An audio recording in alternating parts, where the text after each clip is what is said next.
logo mais estarei em Berlim, onde acompanharei as projeções dos principais filmes do Festival Internacional de Cinema, principalmente os filmes que foram selecionados para a competição internacional.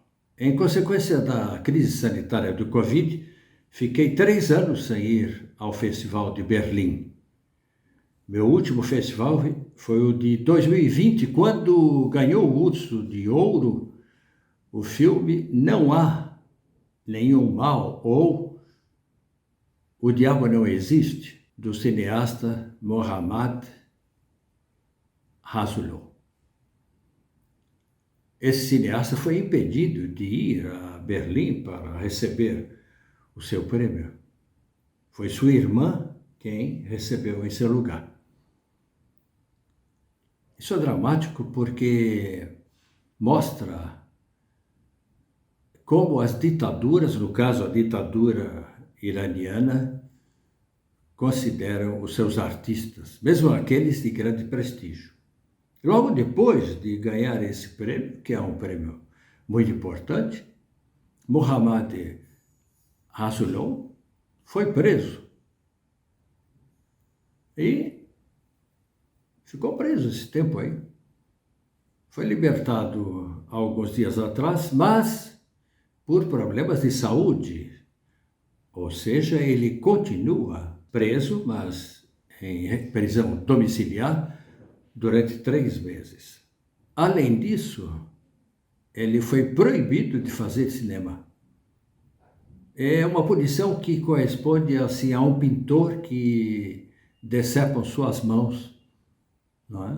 O tema do filme do Mohammad Rasulou era a pena de morte, que começava a ser aplicada no Irã também a jovens por discordância política, por manifestações. As pessoas apanhadas em manifestações eram executadas. É lembrando esse clima de repressão, agravado nesses 3 anos, e revendo na imprensa internacional as fotos de Mohammad, que comento com vocês a abertura deste festival de cinema. O cinema que vem mantendo a preocupação social, política e de direitos humanos, ligada diretamente às novas criações da sétima arte. Sociólogo e cineasta, Mohammad já havia sido preso em 2010, junto com outro cineasta iraniano, também muito conhecido no mundo do cinema, Jafar Panahi, por atos de propaganda hostil contra a República Islâmica do Irã, como dizia a condenação. Ambos realizavam juntos o filme Os Manuscritos Não Queimam, apresentado em Cannes em 2013, onde recebeu o prêmio Um Certo Regar, Um Certo Olhar. Mesmo assim, Mohammad, por esse filme, foi condenado a 1 ano de prisão e Jafar Panahi a 6 anos de prisão. Em julho do ano passado, Mohammad foi novamente preso por ter criticado a repressão policial contra uma manifestação. E Jafar também acabou sendo preso por ter pedido explicações sobre a prisão de Mohammad. Jafar é um dos mais importantes cineastas iranianos. Já foi premiado com o Leão de Ouro em Veneza, no ano 2000, pelo filme O Círculo, e premiado com o Urso de Ouro em Berlim, em 2015, com o filme Taxi Teherã. Mais o prêmio de melhor roteiro em Cannes, em 2018, pelo filme Três Rostos. Panahi, que foi libertado há 2 semanas, depois de 8 meses de prisão, ganhou também o prêmio Um Certo Olhar do Festival de Cannes com o filme Sangue e Ouro. No meu texto publicado em 2020, logo após o Festival de Berlim, já alertava para o que efetivamente ocorreu.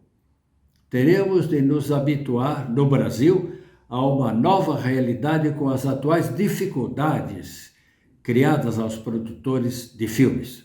Isso porque o governo Bolsonaro já estava há um ano no poder e começava a cortar as subvenções para a cultura. E eu dizia, haverá a partir de agora uma diminuição dos títulos brasileiros nos festivais. Os filmes focando histórias LGBTQ terão ainda maiores dificuldades para a realização no Brasil, dadas a homofobia e a transfobia declaradas do presidente Bolsonaro e dos pastores evangélicos que o acompanham e que o inspiram. Passaram-se 3 anos de obscurantismo no Brasil. Não há nenhum filme de longa-metragem na competição este ano em Berlim. E o único filme que está em competição internacional é o curta-metragem selecionado As Miçangas, que durante sua realização não recebeu nenhum apoio e que estava tendo problema, inclusive, para vir a Berlim. Espero que eles tenham já chegado ou que chegue nos próximos dias, porque até o momento em que eu falo com vocês, eles se defrontavam com problemas de dinheiro para a viagem e para o pagamento de hotel para a equipe. Mesmo assim, com todos os ventos e marés contrários, foram selecionados alguns filmes brasileiros para o Festival de Berlim, nas mostras paralelas que vamos citar a seguir. Com o restabelecimento do Ministério da Cultura, agora dirigido pela ministra Margarete Menezes, atriz e cantora, espera-se ser recriado o clima de apoio econômico e o incentivo para a cinematografia brasileira, mas isso só se poderá sentir dentro de 2 anos, que é o tempo necessário para a produção de um filme. Entretanto, a recuperação do cinema nacional não são favas contadas. Nem toda a crítica entendeu e comparou o Brasil à perseguição aplicada pelo governo teocrático islamita ou islâmico iraniano ao cinema. Foi por isso que eu comecei falando do Mohammad e do Jafar Panahi e da repressão ao cinema no Irã. Porque isso poderia ter acontecido também no Brasil e já estava começando a acontecer. Por isso, vale a pena repetir, a lição que se pode tirar da experiência do cineasta Mohammad e Jafar é a de que certas semelhanças do Irã com o Brasil devem ser consideradas com atenção, inclusive pelos meus colegas da imprensa. O Irã é um estado religioso e são os molás, o clero iraniano, que controlam o país.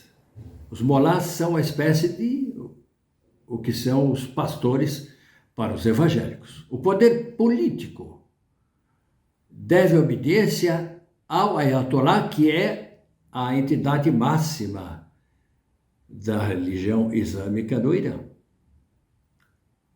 Ou seja, o poder divino dirige o poder político.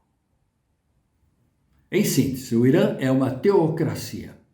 Felizmente, no Brasil, o bolsonarismo evangélico, adepto de teorias conspiracionistas e negacionistas, foi derrotado e não irá continuar a conquistar sorrateiramente o controle temporal e político do Brasil, à maneira dos chefes religiosos islamitas iranianos.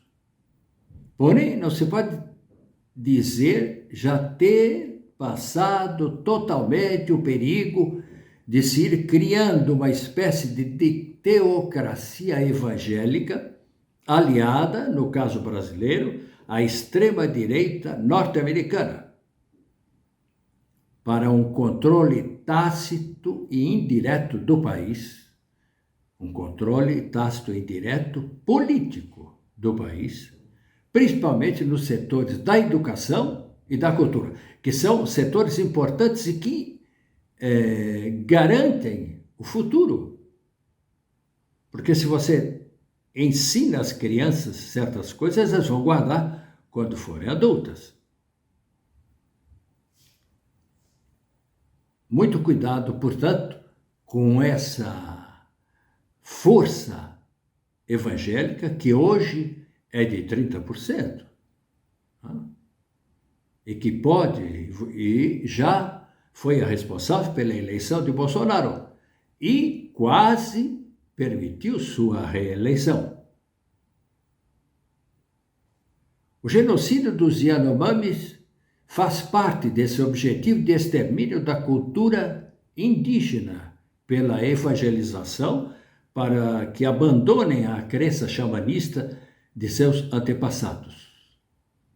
Os Yanomamis poderiam ser comparados, então, à cultura. Eles acabam com os Yanomamis, acabam com a cultura indígena, assim como querem acabar com a cultura brasileira.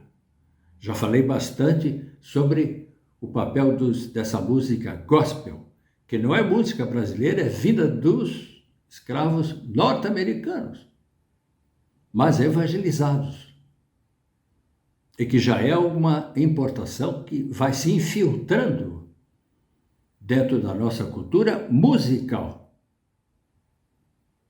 que começa a deixar de ser laica para ser religiosa. Muita atenção! E não se pode esquecer o que ocorreu há alguns anos no Brasil.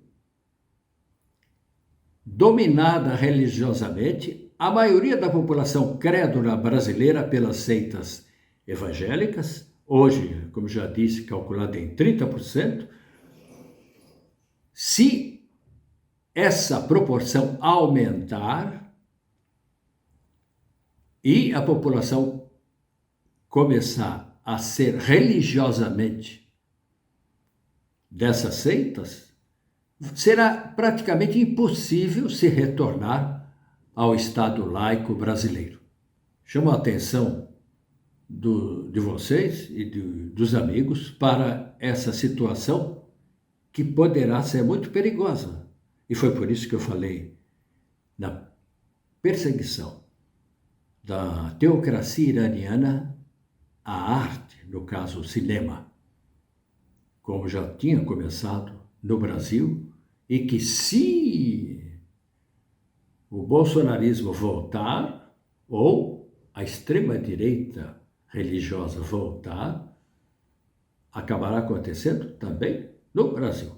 Os filmes brasileiros que estão em Berlim, além de As Miçangas, de Rafaela Camelo e Manuel Lavor, são os seguintes: na mostra paralela Panorama, propriedade de Daniel Bandeira, sobre a disparidade das classes sociais.